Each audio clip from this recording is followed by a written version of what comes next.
नमस्कार। मेरे सामने ये हाथ है, यहाँ पर एक 32 वर्षीय महिला का सामान्य दार्शनिक स्थिति का ये हाथ, और इसकी सारी रेखाओं के बारे में बोलूँगा मैं, और फिर जाकर के बहुत सारे पर्वों से, बहुत सारी रेखाओं से जाकर के इनके सवालों के जवाब दिए जाते हैं, उनको दूंगा। यहाँ पर मैं देखता हूँ जब इनकी कनिष्ठा उंगली को, तो कनिष्ठा उंगली अगर मैं देखता हूँ तो थोड़ा सा कुछ गहराई में जाती है।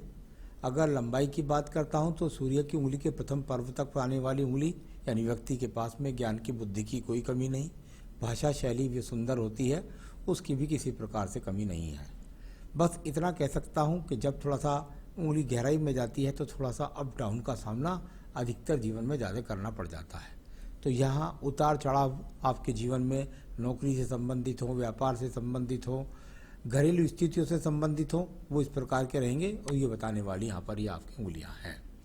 यहाँ पर बात करते हैं इसके बाद में आपकी सूर्य उंगली के बारे में। सूर्य की उंगली आपके जीवन में आपको कितना मान सम्मान मिलने वाला है, आप जीवन में कितनी ख्याति प्राप्त करने वाले हैं, वर्तमान में कैसी स्थितियाँ आपकी चल रही हैं, ये सब चीज़ें उसमें किस प्रकार से मिल रही हैं, इनको बताने वाला है।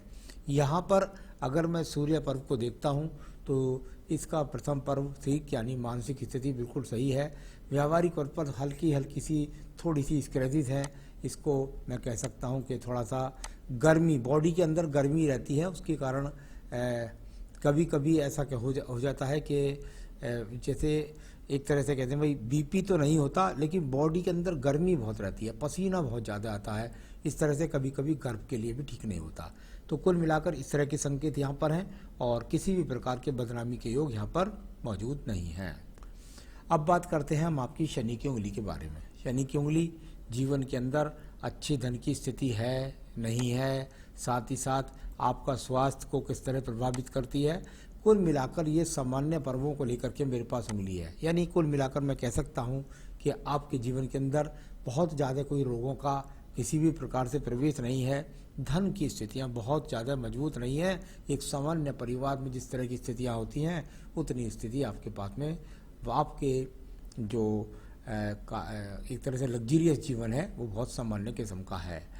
इसके बाद बात करते हैं हम आपकी बृहस्पति की उंगली के बारे में। बृहस्पति की उंगली बताती है व्यक्ति के अंदर संतान को सहयोग मिलने वाला है, या साथ ही साथ पति का सहयोग मिलने वाला है। कुल मिलाकर पति के साथ संबंध अच्छे, संतान का सुख सहयोग भी प्राप्त होगा। अभी वर्तमान पर उंगलियों पर इस प्रकार के ही चिन्ह है, ये वर्तमान की स्थिति से मैं बोल रहा हूँ। आइए बात करते हैं आपके बुध पर्व के बारे में। बुध पर्व जैसा कि मैंने बताया था कि उतार चढ़ाव का सामना जरूर पड़ेगा, लेकिन ये रेखाएं अगर आपके पास हैं तो ये रेखाएं कई तरीके से प्रभावित करती हैं। एक बात है कठिनाई आए या ना आए वो तो अलग बात है, लेकिन संतान सुख अवश्य मिलता है। दूसरी बात यह है कि जब ये आगमन हो तो आपके पास भाषा शैली, आपके पास वो बुद्धि है जिसके द्वारा आप नौकरी जैसी चीज कर सकते हैं। इसको इस प्रकार से अभी मैं बोल रहा हूँ सिर्फ, तो यहाँ केवल बुद्धि का स्तर को आप करके और उसके द्वारा धन के आगमन कमाने की आपके अंदर प्राप्त करने की स्थिति आपके पास मौजूद है। चलिए मैं बात करता हूँ आपके सूर्य पर्व के बारे में। सूर्य पर्व के पर कुछ बिखराव के साथ में रेखाएं जरूर मौजूद हैं, लेकिन वो इतनी खराब रेखा नहीं है जिसके द्वारा मैं ये ना कह सकूँ आपको कि आप कहीं कार्य नहीं कर सकती। निश्चित रूप से ऐसी महिला अगर चाहे तो थोड़ा सा भी अगर प्रयास करे तो निश्चित रूप से उसके जीवन के अंदर वो अच्छी खासी आमदनी के स्रोत अपने जीवन में बना सकती है। यानी कि इनमें वो चीज़ें दिखाई देती हैं। बहुत मेरे ड्रॉ करने पर मत जाइए, इतनी मजबूती के साथ आपकी सूर्य रेखा खड़ी हुई नहीं है, वरना सरकारी नौकरी के संकेत भी मिल जाते। कुल मिलाकर के यहाँ आपको कार्य क्षेत्र में जाकर के नौकरी करने तक के अभी इंडिकेशन अभी तक मुझे प्राप्त हुए हैं। मैं बात करता हूँ इसके बाद शनि पर्व की। शनि का पर्व और बहुत सारी बिखरी हुई रेखाओं के साथ में है। हमारे शास्त्र में कहते हैं कि शनि पर्व पर रेखाओं का खड़ा होना अनिवार्य होता है, किसी भी रूप में हो, अच्छे में हो, बुरे में हो, लेकिन खड़ी हुई रेखाएं हो। खड़ी रेखाएं होंगी तो कभी भी व्यक्ति का भाग्य अस्त नहीं होता। जैसे कुंडली के अंदर कोई ग्रह अस्त होता है, उसी प्रकार से ग्रह अस्त नहीं होता। यानी कुल मिलाकर यहाँ पर ग्रह यानी शनि ग्रह यानी भाग्य ग्रह आपका अस्त नहीं है। अगर आप प्रयास करें तो निश्चित रूप से निरंतर रूप से आपको बाद धन के आगमन उपार्जित आप कर सकती हैं। मैं बात करता हूं इसके बाद में आपके बृहस्पति के पर्व के बारे में। बृहस्पति का पर्व और यहाँ पर किसी प्रकार की दूषित रेखाएं नहीं हैं। बृहस्पति का पर्व अपने आप में ठीक है।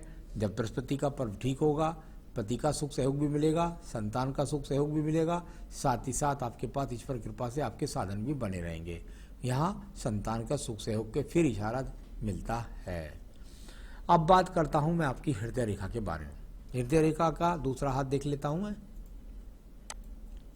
यहाँ पर अगर देखते हैं तो बिल्कुल एकदम स्पष्ट रूप से जैसे थोड़ा थोड़ा वहाँ स्क्रैचेस नज़र आते थे, लेकिन यहाँ अपने आप में ये हृदय रेखा बिल्कुल जाकर के आपकी बृहस्पति और शनि की उंगली के बीच में अच्छी रेखाएं जो होती हैं वो पहुँचती हैं, जो मन की एक तरह से इच्छा शक्ति को मजबूत दिख बताती हैं।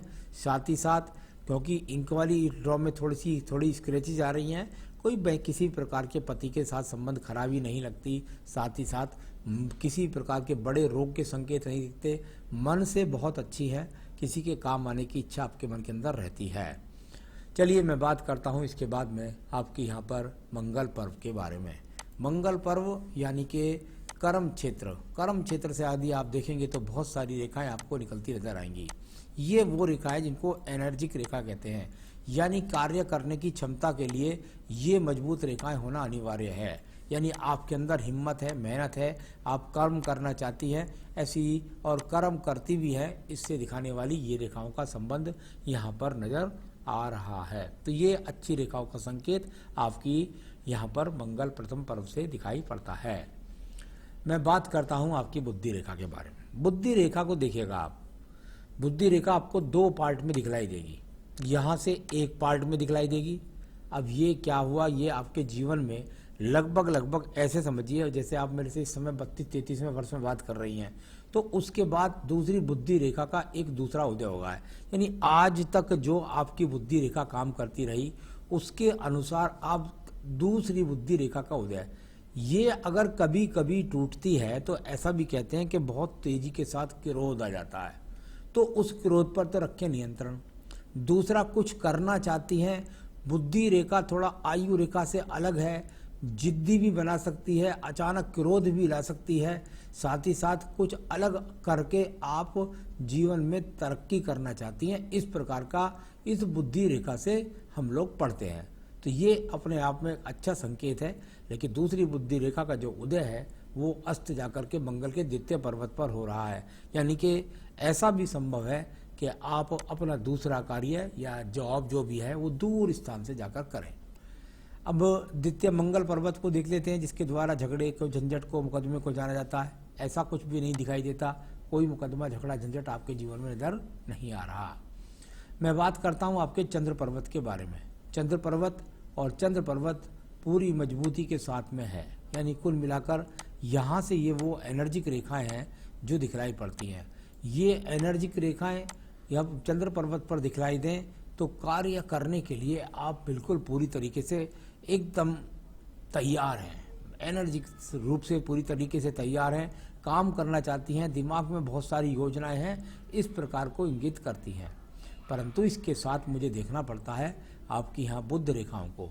बुद्धि रेखा के साथ जब जाकर कई टुकड़ों में जाती हैं तो ये नौकरी परिवर्तन, व्यापार में उठा पटक, व्यापार परिवर्तन, व्यापार में अप्स डाउन का सामना, इस तरह के काफ़ी संकेत आपके हाथ के अंदर हैं। यानी कहीं भी व्यापार के द्वारा स्थिरता नज़र नहीं आती है। अगर नौकरी करेंगे तब भी स्थिरता नहीं आएगी, वहाँ भी कोई अपने आप में बेचैनी महसूस करेंगे। तो कुल मिलाकर ये आपके साथ में स्थान परिवर्तन, नौकरी परिवर्तन, कार्य परिवर्तन, इस तरह का यहाँ पर अभी वर्तमान में स्थितियाँ हैं, जिसके हिसाब से यहाँ ये अच्छे इंडिकेशंस नहीं होते व्यापार के लिए। यहाँ बात करते हैं हम आपकी एक और रेखा के बारे में। अगर यहाँ देखते हैं तो एक रेखा का संबंध इस तरीके से निकलता है, ये भी भाग्य रेखा ही का स्वरूप है, घर से दूर चले गए और वहाँ से जाकर नौकरी कर ली। दूसरी भाग्य रेखा का यहाँ से उदय है आपके नीचे से, यानी परिवार से भी सपोर्ट, पति से भी सपोर्ट, और यहाँ इस तरीके से कभी कभी व्यापारिक जो संबंध बनते हैं वो परिवार से संबंधित व्यापार यदि कोई हो तो उसके द्वारा लाभ। तो ये इस तरह का संकेत आपके हाथ के अंदर है। तो यहाँ मैं अगर आपके 32 पर पहुँचता हूँ तो उसके बाद यह भाग्य रेखाएं बिल्कुल हाथ के अंदर एकदम अस्त रूप में अभी आ गई हैं 2 से 3 साल के लिए। तो कुल मिलाकर ऐसा कह सकते हैं कि भाग्य रेखाएं हैं।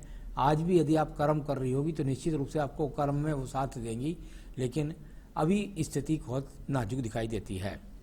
तो चलिए, ये तो मैं इस तरह हाथ की रेखाओं को पढ़ रहा हूँ लगातार। अब बात करता हूँ इसके बाद में आपकी सीधा आयु रेखा के बारे में। यदि आप अपनी आयु रेखा को देखेंगे तो आपको 2 तरीके से नजर आएगी। यहाँ से ये देखिएगा, इस प्रकार से ये रेखा ही आपकी असली आयु रेखा है। तो ये आयु रेखा अभी वर्तमान में कोई डरने की बात नहीं है, 72-73 वर्ष की है, इसमें कोई डरने की बात नहीं है। ये आगे बढ़ जाती है, इनके स्वरूप और कई प्रकार से बन जाते हैं। तो कुल मिलाकर के यहाँ पर आयु रेखा वर्तमान में इतनी, और आगे भी रेखाएं बढ़ती रहती हैं। इस शास्त्र के अंदर कोई भी विद्वान किसी की आयु को तय नहीं कर सकता। तो कुल मिलाकर यहाँ आपका ये शुक्र पर्व देख लीजिएगा, शुक्र पर्व। और यदि मैं देखता हूँ तो सामान्य सा शुक्र पर्व, यानी कई प्रकार के ब्रैकेट्स बने होने के बाद भी अच्छे लग्जीरियस जीवन को नहीं दिखलाता आपका ये पर्व। तो यहाँ सामान्य सा आपका शुक्र पर्व है। सारी रेखाओं पर्वतों को मैंने बताया कि सवालों में मैं संतान रेखा को भी बोलूँगा यहाँ से पढ़ करके। और आपने सबसे पहले पूछा है मुझसे, हमें कोई बिजनेस करना हो तो किस चीज़ में करें। सबसे बड़ी दिक्कत क्या है कि हाथ के अंदर अगर मैं देखता हूं तो व्यापारिक रेखाएं कहीं भी मजबूती के साथ में नहीं है। अब ऐसे समय पे यदि व्यक्ति कोई बिजनेस कर ले तो वो उसका फेल हो जाता है। यानी इस समय पर यदि मैं दशा अनुसार आपको कोई बिजनेस बता भी दूं तो वो फेल हो जाएगा। यहाँ पर आपको मैं यही सलाह दूंगा कि अभी कम से कम आप 4 साल तक तो इस बारे में सोचे नहीं। उसके बाद कोई स्थिति हाथ में अगर बदलेगी तब मैं बताऊंगा कि भाई व्यापार करें और कौन सा करें। आपको मेरी सलाह है, बिल्कुल भी ये गलत निर्णय न लें। और यदि आपका कोई पैतृक व्यवसाय होता हो तो उस पर आप साथ दे सकती हैं। यदि आपके पति का कोई व्यवसाय होता हो तो उसमें समय दे सकती हैं। परंतु कुल मिलाकर आप अपनी स्वतंत्रता के साथ कोई निर्णय चुनेंगी तो उसमें नुकसान का सामना करना पड़ेगा। आपने बच्चों के बारे में पूछा था, तो मैंने यहाँ पे इधर देखा है, दूसरे हाथ में देख लेता हूँ, तीनों में देख लेता हूँ अच्छी तरीके से। तो ये मुझे कहीं हाथ में दिखलाई दिया कि थोड़ा सा हो सकता है पहली संतान में आपको काफ़ी परेशानी का सामना करना पड़े। यहाँ भी यव से देखा मैंने और वहाँ भी यव चिन्हों के द्वारा देखा। कुल मिलाकर निश्चित रूप से मैं कह सकता हूँ कि 2 संतान का योग आपके पास है। पहली संतान में आपको ज़रा कष्ट का सामना करना पड़ेगा, कई चीज़ें ऐसी नज़र आई हैं मुझे। तो उसके बाद दूसरी संतान सामान्य रूप से ठीक होगी। तो यहाँ थोड़ा सा उसके लिए पूजा पाठ आप कर ले तो अच्छा आपके लिए रहेगा। तो ये संतान 2 अवश्य। फ्यूचर कैसा रहेगा, कोई डरने की आवश्यकता नहीं है। मेरे पास इस समय सामने जो चित्र है वो 35 साल के बाद बहुत अच्छा है। लेकिन मैं इसलिए नहीं बोलता हूँ कभी कभी इन बातों को ज़्यादा कि व्यक्ति अपने आप में किसी प्रकार से कोई ज़्यादा अपने मन के अंदर आशाएं ना पाल ले। कुल मिलाकर अभी मुझे 3 साल आपके या तो हो सकता है बच्चे होने की वजह से या किसी और वजह से अभी मुझे लगता है कि 3 साल तक आपका व्यापार से या अपनी नौकरी से भी काफ़ी समस्याओं का सामना हो सकता है। तो कुल मिलाकर अच्छा भविष्य रहने की पूरी हाथ ही मेरे पास है। तो ये सब मैंने आपके हाथ की रेखाओं पर्वतों के बारे में बताया। मैं ज़रूर चाहूँगा आपको संतान सुख रहे, आपको नौकरी अच्छी मिले। इसके लिए आप क्या पूजा पाठ करें, उसके लिए आपको एक बेहतरीन सा पुखराज इस उंगली के अंदर अवश्य पहनना होगा। ये पुखराज आप पहनेंगी तो आपके जीवन के अंदर आपको पति सुख, संतान सुख, धन की अच्छी आवर्ती और कुल मिलाकर नौकरियों में कोई ज़्यादा टेंशनबाजी ना सामना ना करना, ऐसा होता रहेगा। ये पुखराज आप चाहें तो मुझसे मंगा सकती है, मैं सर्टिफाइड आपके स्थान तक पहुंचा सकता हूं। आपको पूजा में नित्य ओम ब्रह्म बृहस्पति नमः की 3 से 5 माला का जाप करना चाहिए। ओम ब्रह्म बृहस्पति नमः की 3 माला का जाप, आदित्य हृदय स्रोत भी साथ में पढ़ें। ये करेंगी तो आपके जीवन के अंदर बहुत सारी आशाएं आपकी पूरी हो जाएंगी। नमस्कार।